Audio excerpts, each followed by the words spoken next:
మా latest videos కోసం మా ఈ తెలుగు న్యూస్ ఛానల్ సబ్స్క్రైబ్ చేసి గంట సింబల్ యాక్టివేట్ చేసుకోండి. రేపే నవంబర్ 15 అత్యంత శక్తివంతమైన కార్తీక పౌర్ణమి. ఈ కార్తీక పౌర్ణమి మహాశివుడికి అత్యంత ఇష్టమైన రోజు. ఈ రోజు అందరూ 365 ఒత్తులను వెలిగిస్తారు. అలా వెలిగించటం వలన సంవత్సరం మొత్తం దీపారాధన చేసిన ఫలితం వస్తుంది. అయితే ఈ 365 ఒత్తులు వెలిగించే సందర్భంలో అనేక సందేహాలు వస్తాయి. ముఖ్యంగా ఉపవాసం లేనివారు, ఉపవాసం ఉండలేనివారు 365 ఒత్తులను వెలిగించవచ్చా అనే సందేహం చాలామందికి వస్తుంది. మరి ఆ సందేహానికి సమాధానాన్ని ఈరోజు మనం ఈ వీడియోలో వివరంగా తెలుసుకుందాము. ఫ్రెండ్స్, ఫస్ట్ అయితే ఈ వీడియోకి ఒక లైక్ కొట్టి మా ఛానల్ని సబ్స్క్రైబ్ చేసుకొని మాకు సపోర్ట్ చేయండి. కార్తీక మాసంలో వచ్చే పౌర్ణమి హిందువులకు పరమ పవిత్రమైన రోజు. ఇది మహాశివరాత్రితో సమానమైన పుణ్యదినం. ఈ పర్వదినాన్ని త్రిపురి పూర్ణిమ, దేవ దీపావళి అని కూడా అంటారు. దేవతలు కార్తీక పౌర్ణమి నాడు దీపావళి పండుగ జరుపుకుంటూ ఉంటారు. అందుకే దీనిని దేవ దీపావళి అని కూడా పిలుస్తూ ఉంటారు. మహాభారత కథనాన్ని అనుసరించి కార్తికేయుడు తారకాసురుని సంహరించిన రోజే కార్తీక పౌర్ణమి. ప్రజలను నానా రకాలుగా హింసిస్తున్న తారకాసురుడు ఇక లేడన్న ఆనందంతో దీపాలు వెలిగించి సంబరం చేసుకున్నారు. 1000 ఏళ్ల రాక్షసుల పాలన అంతరించిన శుభ సందర్భంగా మహాశివుడు తాండవం చేశాడని పురాణాలు చెప్తూ ఉన్నాయి. కార్తీక పౌర్ణమి అటు శివుడికి ఇటు విష్ణుమూర్తికి కూడా ప్రియమైన రోజు. ఈ రోజున దీపం వెలిగిస్తే మనం తెలిసి తెలియక చేసే పాపాలన్నీ కూడా హరించుకుపోతాయి. కార్తీక పౌర్ణమి రోజున రుద్రాభిషేకం చేయిస్తారు. కార్తీక పౌర్ణమి రోజు ఒక ఉసిరికాయను దానం చేస్తే అనంత సౌఖ్యంతో పాటు ఏదో ఒక జన్మలో భూమికి ప్రభువు అవుతారు. కార్తీక పౌర్ణమి రోజు దీపదానం చేసిన వారి పాపాలన్నీ కూడా నశించి కోరిన కోరికలన్నీ కూడా నెరవేరుతాయని కార్తీక పురాణం చెప్తుంది. కార్తీక మాసమంతా దీపారాధన చేయలేని వారు కార్తీక పౌర్ణమి ఒక్కరోజు దీపారాధన చేస్తే మాసమంతా కూడా దీపారాధన చేసిన ఫలితం వస్తుంది. కార్తీక పౌర్ణమి రోజు ఒకరు వెలిగించిన దీపం కొండెక్కబోతున్నప్పుడు నూనె పోసి ఆ దీపం కొండెక్కకుండా చేస్తే దారుణమైన పాపాలు పటాపంచలవుతాయి. దీపారాధన చేసిన ఫలితం వస్తుందని కార్తీక పురాణం చెప్తుంది. కాదు, ఈరోజు శివాలయంలో దీపాలు వెలిగిస్తే కొన్ని రకాల దోషాలు పోతాయని శాస్త్రాలలో ఉంది. కార్తీక పౌర్ణమి రోజు శనిదోషం పోవాలంటే 9 దీపాలను శివాలయంలో వెలిగించాలి. రాహుదోషము పోవాలంటే 21 దీపాలను వెలిగించాలి. సర్పదోషం పోవాలంటే 48 దీపాలు వెలిగించుకోవాలి. పుత్రదోషానికి 51 దీపాలు వెలిగించుకోవాలి. అదేవిధంగా ఆ మహాశివుడికి 11 దీపాలు వెలిగించుకోవాలి. దూది ఒత్తులతో దీపారాధన చేస్తే వంశ అభివృద్ధి, శుభ ఫలితాలు కలుగుతాయి. తామర ఒత్తులను ఉపయోగిస్తే పుత్ర శాపాలు తొలగిపోతాయి. ఈ విశిష్ట దినాన సత్యనారాయణ వ్రతం చేసుకోవటం చాలా శ్రేష్టం. అంతేకాదు, ఈ రోజున కేదారేశ్వర వ్రతాన్ని కూడా ఆచరిస్తారు. మర్రి చెట్టు ఊడలను తోరణాలుగా, మర్రి పళ్లను బూరెలుగా, ఆకులను విస్తరులుగా పెట్టి పూజలు చేయటం ప్రాచీన కాలం నుంచి సాంప్రదాయంగా వస్తుంది. కేదారేశ్వర వ్రతాన్ని చేయటం వల్ల భార్యాభర్తల మధ్య అనుబంధం పెరుగుతుందని నమ్మకం. ఈ పూర్ణిమ రోజున పరమశివుడు త్రిపురాసురుడు అనే రాక్షసుని సంహరించినట్లుగా మనకు పురాణాల ప్రకారం చెప్పబడింది. పురాణాల ప్రకారం తారకాసురుడు అనే రాక్షసుడు ఉండేవాడు. అతనికి 3 కుమారులు, తారక్ష, కమలాక్ష, విద్యున్, మాలి. అయితే శివుని పెద్ద కుమారుడు అయిన కార్తికేయుడు తారకాసురుని సంహరిస్తాడు. తండ్రి హత్య వార్త విని 3 కొడుకులు చాలా బాధపడతారు. 3 కలిసి బ్రహ్మదేవుని వరం కోరుకునేందుకు కఠోర తపస్సు చేస్తారు. బ్రహ్మ 3 తపస్సుకు మెచ్చి ప్రత్యక్షమే ఏం వరం కావాలో కోరుకోమంటాడు. 3 కూడా బ్రహ్మను చిరంజీవిగా ఉండేలాగా వరం అడుగుతారు. అయితే బ్రహ్మ అది సాధ్యం కాదు, ఇంకేదైనా వరం అడగమని చెప్తాడు. అప్పుడు ఆ 3 వేరే వరం గురించి ఆలోచించి ఈసారి బ్రహ్మను 3 వేరువేరు నగరాలను నిర్మించమని కోరుతారు. అందులో 3 కూర్చొని మొత్తం భూమి ఆకాశంలో తిరుగుతామని, 1000 ఏళ్ల తర్వాత 3 కలుసుకొని 3 నగరాలు ఒక్కటయ్యాక ఆ 3 నగరాలను ఒకే బాణంతో ధ్వంసం చేసే సత్తా ఉన్న ఆ దేవుడే తమ చావుకు కారణం కావాలని కోరుకున్నారు. బ్రహ్మ వాళ్లకు ఆ వరం ఇచ్చేస్తాడు. వరం పొందిన తర్వాత 3 చాలా సంతోషిస్తారు. బ్రహ్మ వారికి నగరాలను నిర్మించి వారికి ఇస్తాడు. తారక్షకు బంగారు నగరము, కమలాక్ష కోసం వెండి, విద్యున్మాలి కోసం ఇనుముతో నగరాన్ని నిర్మించాడు. ఇక వారు ముగ్గురు కలిసి 3 లోకాలపై దండెత్తి 3 లోకాలను సొంతం చేసుకున్నారు. ఈ ముగ్గురు రాక్షసులను చూసి ఇంద్రుడు భయపడి శంకరును శరణు కోరతాడు. ఇంద్రుని మాటలు విన్న శివుడు ఈ రాక్షసులను సంహరించడానికి ఒక దివ్యమైన రథాన్ని నిర్మించాడు. ఈ దివ్య రథం అంతా దేవుళ్లతో తయారు చేయబడింది. చంద్రుడు, సూర్యుడు మరియు ఇంద్రుడు ఆ రథానికి చక్రాలుగా మారారు. వరుణుడు, యమ, కుబేరులు రథానికి 4 గుర్రాలు అయ్యారు. హిమాలయాలు విల్లుగా మారాయి. అగ్నిదేవుడు బాణంగా మారాడు. ఈ దివ్యమైన రథాన్ని శివుడు స్వయంగా అధిరోహించాడు. ముగ్గురు సోదరులు దేవతలు చేసిన ఈ రథానికి మధ్య భీకర యుద్ధం జరిగింది. ఆ ప్రత్యేక రథంలో శివుడు బాణం వదిలి ముగ్గురిని నాశనం చేశాడు. ఆ ముగ్గురు రాక్షసులను శివుడు సంహరించటంతో ఆయనను త్రిపురారి అని పిలిచారు దేవతలంతా. ఈ సంహారం కార్తీక మాసం పౌర్ణమి నాడు జరిగింది కాబట్టి ఈ రోజును త్రిపురి పూర్ణిమ అని కూడా అంటారు. మాసాలన్నిటిలోనూ పరమ పావనమైన కార్తీక మాసంలో వచ్చే పౌర్ణమి అత్యంత ప్రాధాన్యం సంతరించుకుంటుంది. శివ విష్ణువులిద్దరికీ కూడా ఎంతో ప్రీతికరమైన ఈ కార్తీక పౌర్ణమిని శరత్ పూర్ణిమ, త్రిపుర పూర్ణిమ అని పిలుస్తారు. కార్తికేయుడు జన్మించిన కృతికా నక్షత్రంలోనే కార్తీక పౌర్ణమి పర్వదినం వస్తుంది. వేదాలను అపహరించి సముద్రంలో దాక్కున్న సోమకాసురుణ్ణి సంహరించేందుకు శ్రీహరి మత్స్యావతారం ధరించింది ఈ పూర్ణిమ నాడే. దేవ దీపావళి, కుమార దర్శనమని ఈ పర్వదినానికి పేర్లున్నాయి. ఈ రోజున రాసలీలా మహోత్సవం జరుపుతారు. యోగ సిద్ధులైన గోపికలను వాసుదేవుడు అనుగ్రహించిన శుభదినమిది. నేటి సముద్ర స్నానం, శివారాధన, అభిషేకము, ఉసిరిక దీపారాధనలకు విశేషమైన ఫలితాలున్నాయి. మహిషాసుర వధ సందర్భంలో పార్వతి అనుకోకుండా శివలింగాన్ని బద్దలు చేసిన పాపానికి పరిహారంగా కార్తీక పౌర్ణమి వ్రతం చేసి దోష నివారణ చేసుకున్నదని ఓ పురాణ కథనం. క్షీరసాగర మదనం సందర్భంగా వెలువడిన ఆలాహలం మింగి శివుడు లోక సంరక్షణ చేసినందుకు సంతోషంతో ప్రజలు జ్వాలా తోరణోత్సవం ఈ శుభదినాన నిర్వహిస్తారు. ఈ రోజున వృషోత్సర్జనం అనే ఉత్సవం జరుపుకుంటారు. పితృదేవుళ్ళ ప్రీత్యార్థం ఒక కోడెదూడను ఆంబోతిగా వదులుతారు. ఇలా చేయటం వల్ల గైలో 1,000,000 సార్లు శ్రాద్ధం నిర్వహించిన పుణ్యఫలం లభిస్తుందని విశ్వాసం. శివాలయాలలో ఈ రోజున నందాదీపం పేరుతో అఖండ దీపం వెలిగిస్తారు. ఆకాశ దీపం పేరుతో ధ్వజస్తంభానికి వేలాడతీస్తారు. ఉసిరిక చెట్టు క్రింద కార్తీక దామోదరుడిగా కీర్తి పొందిన శ్రీహరి ప్రతిమను ప్రతిష్ఠించి ఉసిరికాయలతో పూజిస్తారు. దీపదానము, బిల్వదళార్చన, ఉపవాసము, జాగరణ, శతలింగార్చన, సహస్రలింగార్చన, ఏకాదశి రుద్రాభిషేకము, వన భోజన సమారాధన, సంకీర్తన, పురాణ శ్రవణం, వెండి, బంగారు, సాలగ్రామం, భూగోదానము, అన్నదానాలకు కార్తీక పౌర్ణమి ఎంతో ప్రశస్తమైనది. ఆయా ప్రాంతాల ఆచార వ్యవహారాలు, సాంప్రదాయాల్ని అనుసరించి వృషవ్రతం, మహీఫల వ్రతం, నానాఫల వ్రతం, సౌభాగ్య వ్రతం, మనోరథ పూర్ణిమ వ్రతం, కృతికా వ్రతం లాంటి వ్రతాలు, నోములు ఎన్నో ఈ పర్వదినాన ఆచరిస్తూ ఉంటారు. శైవ వైష్ణవ ఆలయాలలో ఎంతో శభారక్తికంగా జరిగే జప, తప, దీపారాధన, పూజాదికాలకు అక్షయ ఫలితాలను ఇచ్చే ఆధ్యాత్మిక అలౌకిక శక్తుల సమాహార పర్వదినం ఈ కార్తీక పౌర్ణమి. పవిత్రమైన గోవు కార్తీక పౌర్ణమి రోజు మీకు కనిపిస్తే పశుగ్రాసాన్ని తినిపించండి. గోవు కనిపించకపోతే మీరే గోవు దగ్గరకు వెళ్ళి తినిపించండి. ఈరోజు ఇలా పశుగ్రాసాన్ని తినిపిస్తే గోవులోని సకల దేవతలు మిమ్మల్ని దీవిస్తారు. నరక బాధల నుండి బయటపడతారు. అనంతకోటి పుణ్యఫలం కలుగుతుంది. పశుగ్రాసం అనే కాదు, ఈరోజు గోవుకు ఇప్పుడు మనం చెప్పుకునే పదార్థాలలో ఏ ఒక్కటి తినిపించినా 1,000,000 జన్మల పుణ్యం కలుగుతుంది. శివ సాయుధ్యం కలుగుతుంది. పట్టిందల్లా బంగారం అవుతుంది. ఈ కార్తీక పౌర్ణమి రోజు బియ్యపిండిలో బెల్లం, కొంచెం నీరు కలిపి గోవుకు ఆహారంగా పెట్టడం వల్ల మానసిక ప్రశాంతత కలుగుతుంది. అలాగే నానబెట్టిన కందులను గోవుకు ఆహారంగా పెట్టడం వల్ల మనలో ఉన్న కోపం తగ్గుతుంది.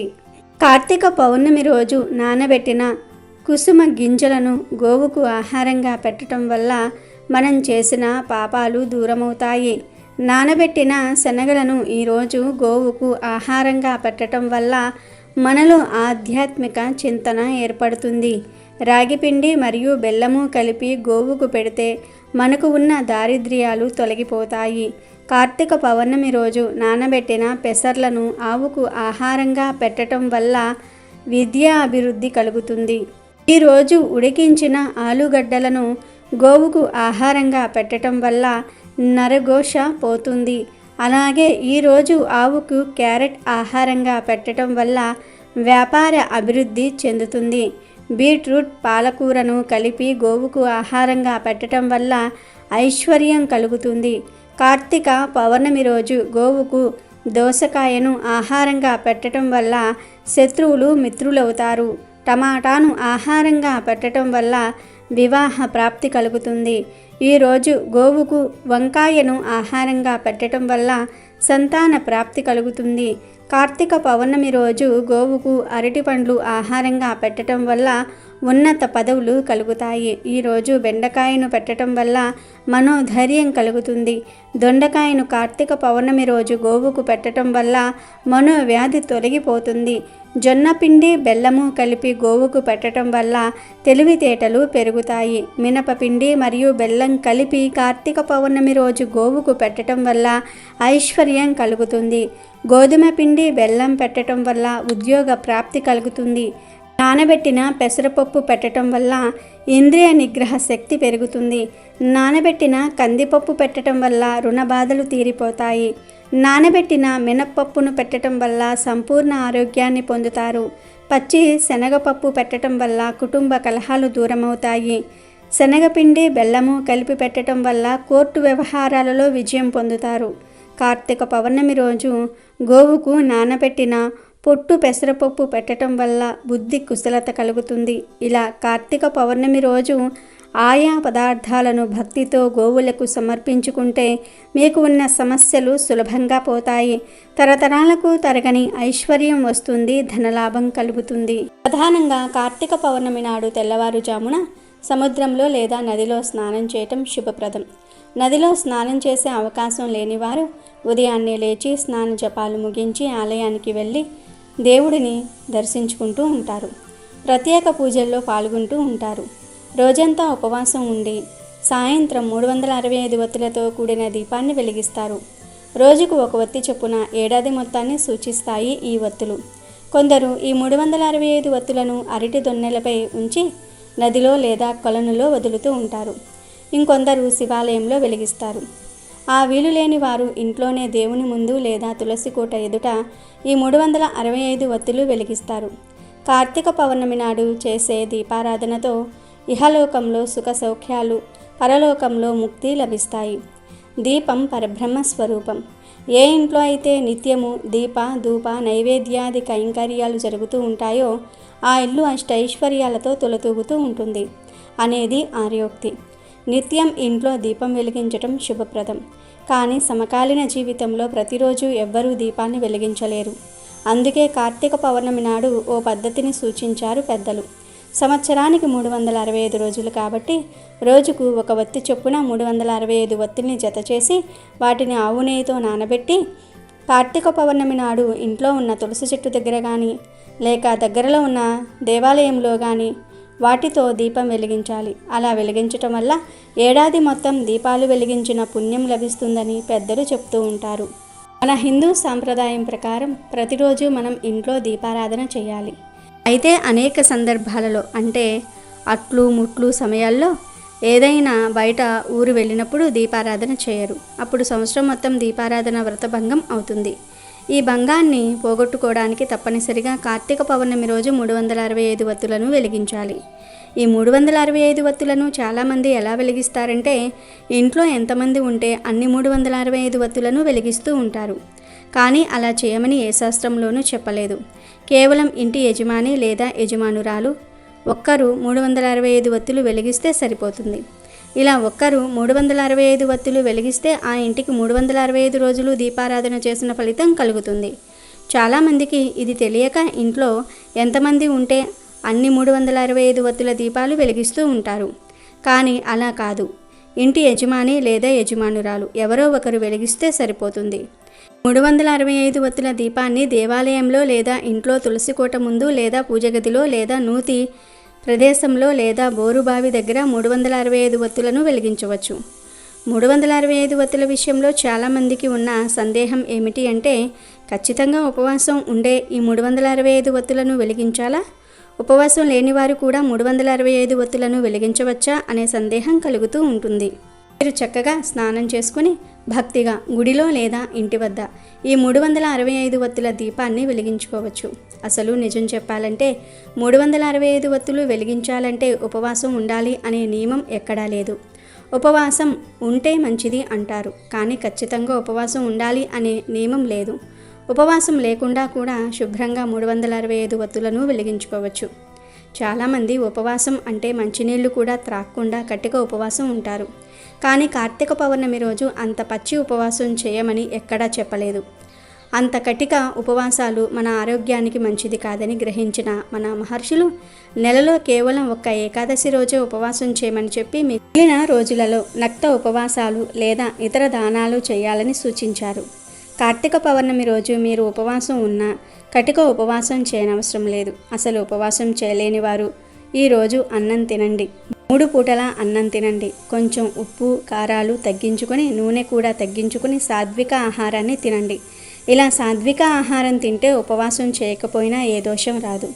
ఉపవాసం ఉండేవారు ఈరోజు చక్కగా బ్రహ్మ ముహూర్తంలో నిద్రలేచి తలస్నానం చేసి కార్తీక దీపాలు వెలిగించుకోవాలి. తర్వాత తూర్పు వైపు కృతికా నక్షత్రాలను చూసి నమస్కరించుకోవాలి. తర్వాత ఉపవాసం స్వీకరించి పాలు పండ్లు లాంటివి తినండి. మధ్య మధ్యలో పళ్ళ రసాలు తాగండి. మధ్యలో అల్పాహారం కూడా తినవచ్చు. ఇక నక్షత్ర దర్శనం తర్వాత పూజ చేసుకుని 365 ఒత్తులను వెలిగించండి. అంతేగాని కట్టిక ఉపవాసాలు చేయాలని లేదు. పండ్లు ద్రవ పదార్థాలు యథావిధిగా తినవచ్చు, తాగవచ్చు, పాలు కూడా త్రాగవచ్చు. ఉపవాసం ఉండలేని వారు చక్కటి సాత్విక ఆహారాన్ని అంటే ఉప్పు కారాలు తక్కువగా వేసుకుని వండిన ఆహారాన్ని తిని శుభ్రంగా స్నానం చేసుకుని 365 ఒత్తుల దీపాన్ని వెలిగించవచ్చు. కాబట్టి 365 ఒత్తులు వెలిగించాలంటే ఖచ్చితంగా ఉపవాసం ఉండాలన్న నియమం లేదు, ఎక్కడా కూడా చెప్పలేదు. ఉపవాసం ఉండని వారు కూడా నిరభ్యంతరంగా 365 ఒత్తులు వెలిగించుకోవచ్చు. అయితే ఈరోజు ఇలా 365 ఒత్తులను వెలిగించేటప్పుడు ఆడవారు ఎర్రటి రంగు శారీని కానీ లేదా ఎల్లో కలర్ శారీని కానీ ధరిస్తే చాలా మంచిదని జ్యోతిష్య పండితులు చెప్తూ ఉన్నారు. కార్తీక పౌర్ణమి రోజు ఇలా రెడ్ కలర్ శారీని కానీ ఎల్లో కలర్ శారీని కానీ ధరిస్తే సౌభాగ్యం పెరుగుతుంది, దీర్ఘ సుమంగళ యోగం కలుగుతుంది, భర్త ఆయుష్ పెరుగుతుంది, ధన సమస్యలు పోతాయి, ధనలాభం కలుగుతుంది, శివపార్వతుల అనుగ్రహం లభిస్తుంది, పట్టిందల్లా బంగారం అవుతుంది. చీరలనే కాదు డ్రెస్సులు వేసుకునేవారు కూడా ఈ రంగులలో ఉండే డ్రెస్సులు వేసుకుంటే చాలా మంచిది. ఆడవారు ఒక్కరే కాదు, పిల్లలు పెద్దలు అందరూ కూడా కార్తీక పౌర్ణమి రోజు గుడికి వెళ్ళినప్పుడు ఇంట్లో పూజ దీపారాధన చేసుకున్నప్పుడు రెడ్ లేదా ఎల్లో కలర్లో ఉండే దుస్తులు ధరిస్తే చాలా మంచిది. పరమేశ్వరుడి అనుగ్రహం లభిస్తుంది కనుక అందరూ కూడా కార్తీక పౌర్ణమి రోజు ఈ రంగు దుస్తులను ధరించి శుభ ఫలితాలను పొందండి. సాగర మదనం సమయంలో పాలకడలి నుంచి పుట్టిన ఆలాహలాన్ని పరమశివుడు స్వీకరించి తన కంఠంలో నిలుపుతాడు. అయితే అలా ఆలాహలం మంటలకు శివుడికి ఎక్కడ ప్రమాదం జరుగుతుందో అని పార్వతీదేవి సహజ సిద్ధమైన బేలతనం వల్ల భయపడుతుంది. తన భర్తకు ఆలాహలం మంటలు వల్ల ఏమీ కాకుండా ఉండాలని దానికి ప్రతీకగా ప్రతి కార్తీక పౌర్ణమికి తన భర్తతో సహా జ్వాలాతోరణం దాడుతానని అగ్నిదేవునికి మొక్కుకుంటుంది. శివునికి ఏమీ కాలేదు. దాంతో పార్వతీదేవి మొక్కుకున్న విధంగా ప్రతి కార్తీక పౌర్ణమి రోజున పరమేష్టి పరమశివునితో సహా జ్వాలాతోరణం దాటుతుంది.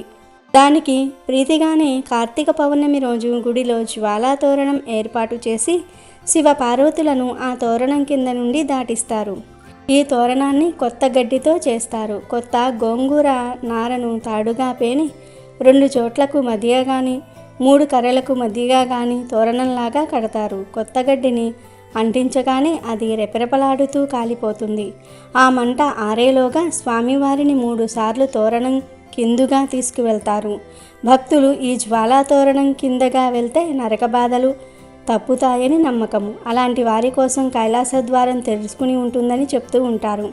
అలాగే తోరణం మండగా మిగిలిన గడ్డిని రైతులు ధాన్యం గాదెల్లో వేస్తారు. పశువులకు తినిపిస్తూ ఉంటారు. దీనివల్ల పాడి పంటలు సమృద్ధిగా లభిస్తాయని నమ్ముతూ ఉంటారు. గడ్డి మండగా మిగిలిన నుసిని బొట్టులా పెట్టుకుంటూ ఉంటారు. ఆ బొట్టు వల్ల నరదృష్టి, భూత ప్రేతాత్మల పీడ ఉండదని నమ్మకము. ఇది అంతా కూడా పెద్దలు చెప్పిందే. దీనిలో తర్కానికి చోటు లేదు. పాటిస్తే వచ్చే నష్టమూ లేదు. కానీ తోరణం దాటేటప్పుడు మెలకువగా లేకపోతే అగ్ని ప్రమాదాలు జరగవచ్చు. ఎందుకంటే గడ్డి మండుతూ రాలుతూ ఉంటుంది. స్వామి అమ్మవార్లను కూడా చాలా వేగంగా తోరణం కిందుగా తిప్పుతూ ఉంటారు. కనుక కుదిరిన వారందరూ కూడా కార్తీక పౌర్ణమి రోజు జోలా తోరణం కిందగా 3 సార్లు వెళ్ళండి. నరక బాధలు తప్పుతాయి. వీడియో నచ్చితే లైక్ చేయండి, షేర్ చేయండి, బట్ సబ్స్క్రైబ్ చేసుకోవడం మర్చిపోవద్దు.